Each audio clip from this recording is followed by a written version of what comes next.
Thank you everyone for being here. Talking about footwear and hiking is one of my favorite things to do at Whole Earth Provision Company, and Whole Earth has been doing it for almost 50 years. We started in 1970, and the footwear hiking landscape was a lot different back then, and a lot of your options boiled down to you want the one that we have or the other one that we have, and that's it. So we've come a long way in that time, and really the quality is just so great, and there's so many different options that we're really proud to have a wide range of hiking footwear for you to use on day hikes, expedition hikes, alpine hikes, whatever you need. We can hopefully get you settled into a right pair of shoes, and then also some ones that are just going to be kind of all-purpose shoes, which are great too. I wanted to take a little bit of time and just say I don't have the space or the time here today to show you everything we have in our stores, and each of our stores has pretty much a custom inventory, and so please take this with a grain of salt. We have so many more shoes and boots to show you once you come into the store or once you visit us online at wholeearthprovision.com. So please, please, please do that. So you're going hiking, that's what you want to do. You're going to bring some friends, maybe a dog, maybe some kids, and you think, gosh, it's been a long time since I've been hiking. I need a new pair of shoes to do it in because I don't want to take my tennis shoes, my running shoes, my sandals, whatever you want. That's fine, but some hiking footwear is going to be really important. So what are some of the broader definitions of hiking footwear that differentiate it between those casual shoes that we all wear around the house and around work and things like that? Well, I'm just going to pick any of these, and here's one from Merrell. This is a MidTop boot, and this is a non-waterproof boot, and it has a lot of the great features that you're going to want to see in anything that you're going to take out outdoors. Number one is the treads. We've got deep lugs, and we've got different types of, traction points and different types of plastics and rubbers on here, and those are all designed specifically to give you a really good, secure footing over uneven terrain. Because one thing you won't find in casual footwear is serious lugs and a good tread. So think about that when you're kind of approaching footwear. I want to have something that really defines itself as hiking footwear. And a lot of times that's going to be first evident on the tread. And then you have the upper. Yeah, go ahead. Could you bring the shoe a little bit closer to the camera whenever you're demonstrating tread and stuff like that? Thank you. Sure, how's that? Perfect. Okay, so there's the tread. Different patterns, and all these, believe it or not, are highly thought into.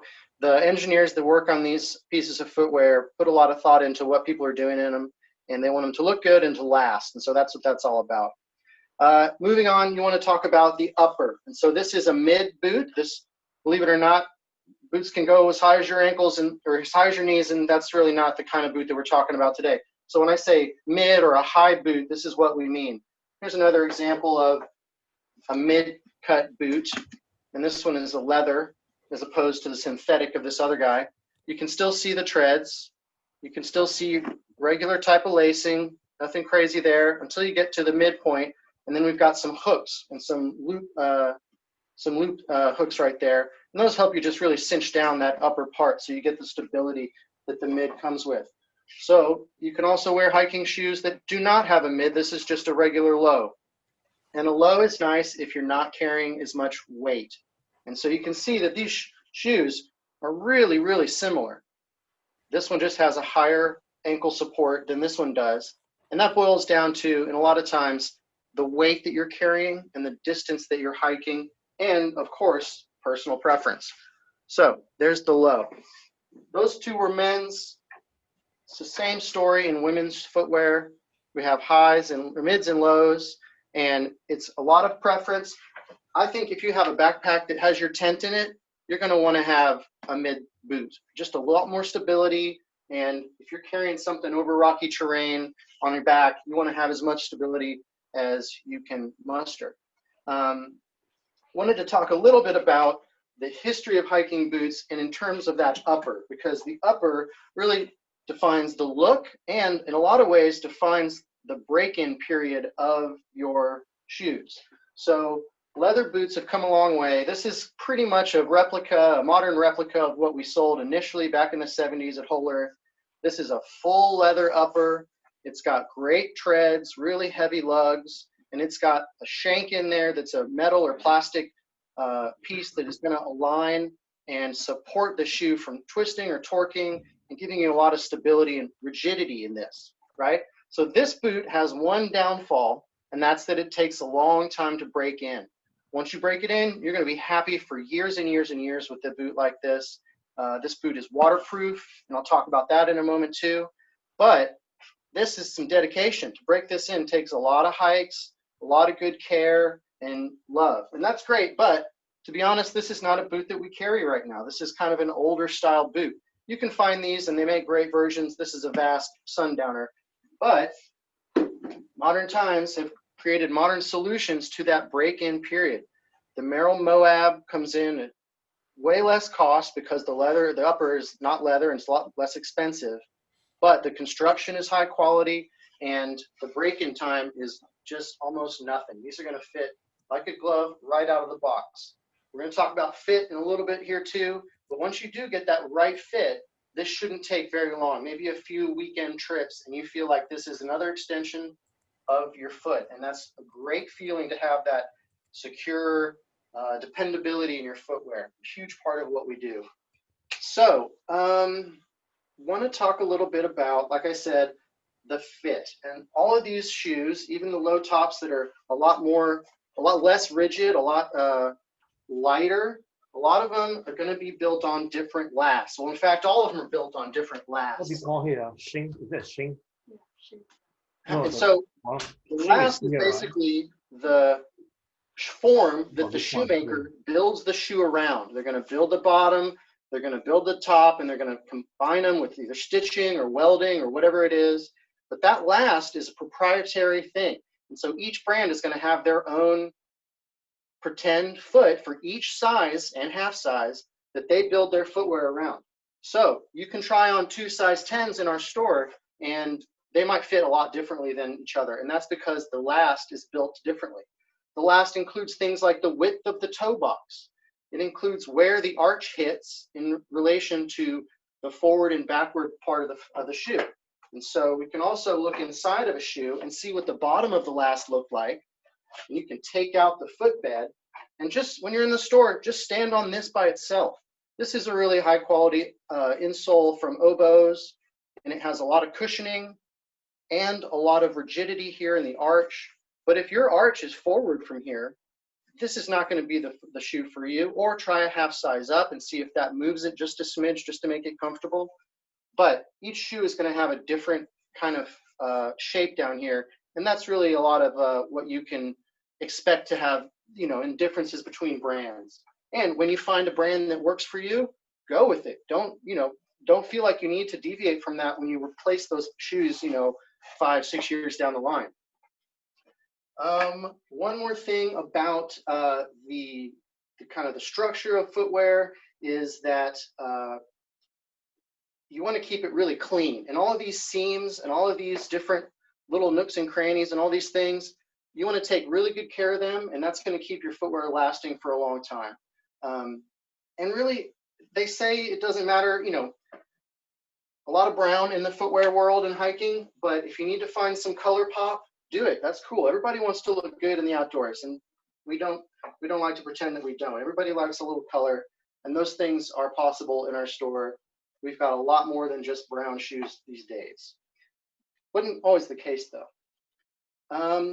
Back to fit, I do want to say you should be buying your hiking footwear in a store that has one of these.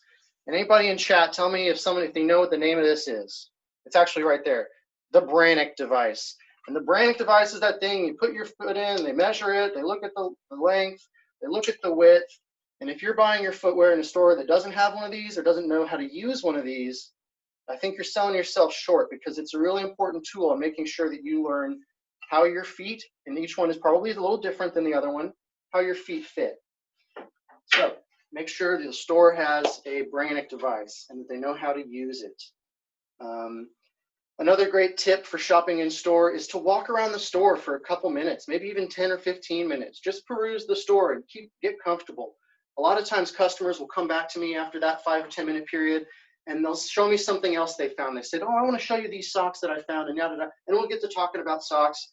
And I smile because I say, hey, you forgot you were wearing those shoes, didn't you? And they'll say, oh yeah, I was trying those on. And that's what you want. That's the feeling you want. You want to not even have to think about the shoes that you're wearing because they fit so good. Somebody walks up to me after 10 minutes in the store and they say, you know, this is just a little, is this a little too short? Is this a little too forward? Is this, am I getting the right balance here? I say, hey, you know what? Take those off. We'll try something new. We can come back to this if we want.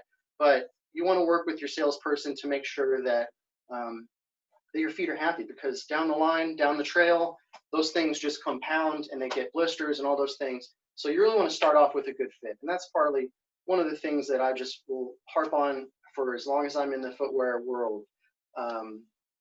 Any questions on fit or anything like that that we have in the chat? Sorry, Sean, I accidentally unmuted you. I mean, I muted you and didn't unmute myself. There you go. Oh, yes. Well, you were hearing me. Sorry about that. Technical error. We do have a question from Tech. Thank you, Tech, for asking. That's a great question. His question, Sean, was he has a rugged Outback hiking boot and finds it painful above his ankles and the front of his toes, especially when going downhill. So he was wondering if he needed to tighten the shoelace more, or is that the product? Right. Well, without having him come into the store and talk to me, I can't really be specific, but there are options for dealing with that in the short term. Maybe a different brand of boot is better for you in the long term. But what you can do is you can lace your boot in a different way as you descend. And that is a common thing that people do because going downhill is often using muscle groups that are a lot different than what you're normally doing when you're going straight on even terrain or even when you're going up terrain. Downhill is really a killer for your hamstrings and your toes and sometimes your heel. If your heel is slipping up and down in the boot, that's going to cause a lot of rubbing. So what I would do for him is I would loosen these first two eyelets, maybe even omit them. Unlace your boots, you know, take your pack off, have a little rest, unlace your boots, dry your feet off, and omit those two laces, just skip them. And then when you get up to here to the top where you're having a little bit of slippage, really tighten those down and maybe just have them a little tighter than you normally would for that descent. And a lot of these boots, you can really crank on these. This is a climbing grade, rope essentially that's keeping your laces in there. You don't want to fray the laces, but you can really tug on those and expect them to hold.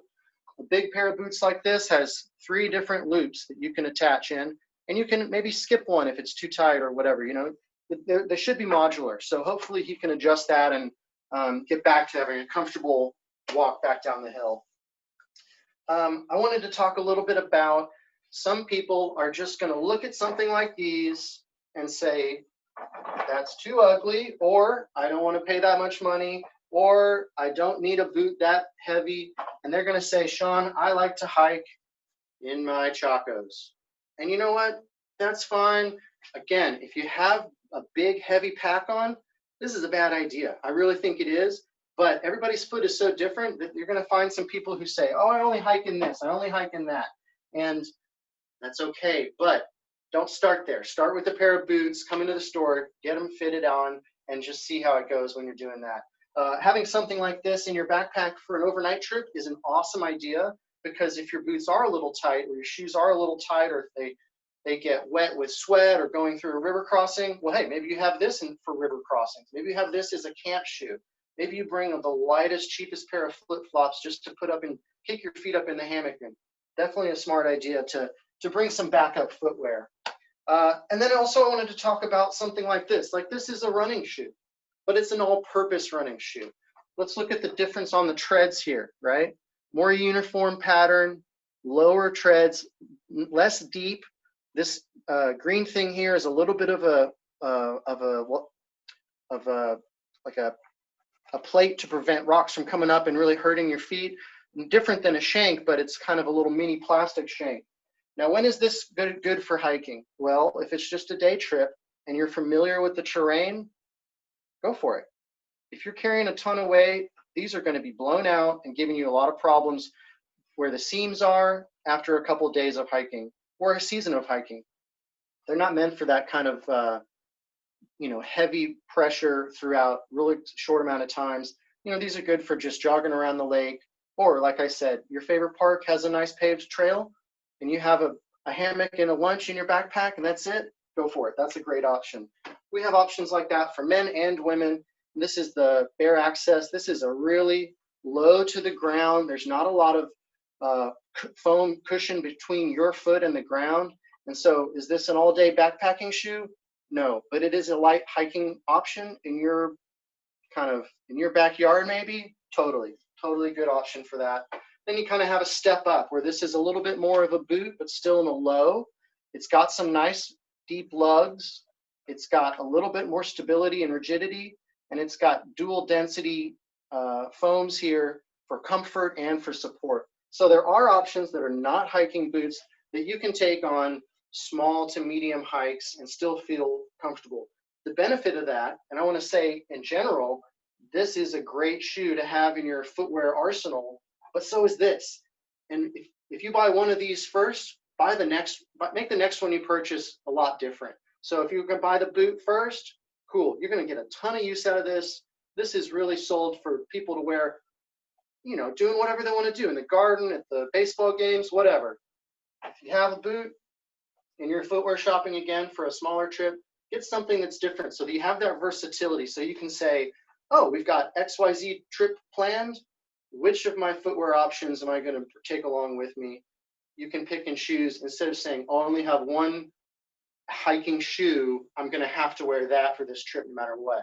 So as you kind of get into the hobby and as you kind of hike and go through life, you're going to hopefully have an assortment of different footwear options that work for you. Again, I want to talk about cleaning. It's so important to take care of your investment. At Whole Earth, we're all about investing in your adventures. When you're investing in a good pair of shoes or boots, get a little brush, a dedicated little brush just for your shoes and your boots. And when you come through after a hike, take them off, unlace them, open the tongue up, pull out the insoles, scrub everything down, put it in the sun for a little bit, but not too long. Don't leave them in your car. You're going to get just destroyed glue and melting glue. Even the best boots in the world can't live in the back of your car. So take care of your footwear. That's something that we want to say with every sale, because we don't want to have to sell you something that could have had a longer life period. We want you to come back and have to buy it again. So again, any questions we have, we're kind of coming up on our time, and I want to make sure I'll stay and answer questions until the cows come home on footwear. But during my social media, people have any aspects of footwear clinic that I have missed or just glanced over? Go ahead, Heather. Could you talk about why you might want to get something waterproof versus non-waterproof? Waterproof, I knew there was one. Boom. Okay, so these shoes are really similar, but this one is not waterproof and this one is, right? So you can really not see the difference out there until you know what that little logo right there means. And that's the M Select Dry, and that's their proprietary booty that is built into the shoe. And so in here, all the way up to the top, there is a layer of material that is waterproof and breathable that's going to keep out water. Now, this one has the Gore-Tex, which is kind of the gold standard in the industry. Gore-Tex works with a lot of different brands, not just Loa. And so a Gore-Tex liner here is going to be a really solid way to keep your feet dry in wet conditions. Now, of course, if you have a low top here, like this one is waterproof, well, yeah, it's not waterproof past here, but if you put this in a bowl of water and you came back the next day, there's no water in here. It's a waterproof membrane that, as you take care of the boot and the shoes, will last for a long, long time. Now, breathability is a big deal, especially here in Texas. A lot of times people say, well, a waterproof boot is too hot for my environment, and that's fine. Get one that's more breathable, that does not have a waterproof liner. But however, when you do take those big trips in the snow, or if there's a lot of muddy trails and things like that, you are going to feel at the end of the day that your feet have gotten a little bit more wet if you don't have a waterproof shoe. So consider that as part of your arsenal, your quiver of shoes. I have one that's not waterproof and I have one that is waterproof. I wear waterproof boots most of the time just because I like to kind of show off and step in a big puddle, and if no one else can do that, then I'm showing off my millions of pairs of shoes again, which is something that, when you work in the footwear world, happens pretty quickly. because it is a lot of fun to be able to tackle a big hiking project with just the perfect shoe and the perfect footwear. Because then you go from there, you have the perfect backpack, then you have the perfect tent. And once you have those three things, the rest just kind of all comes together and you can really go anywhere, especially here in Texas. Sean, we're right at 12:20. So we do have another question in the chat, but I'm going to go ahead and end the recording right now so that if anybody else wanted to turn their camera on or unmute. Carlin, we are going to get to your question right now, but I am going to go ahead and end the recording for our platform. So I will do that. Yeah.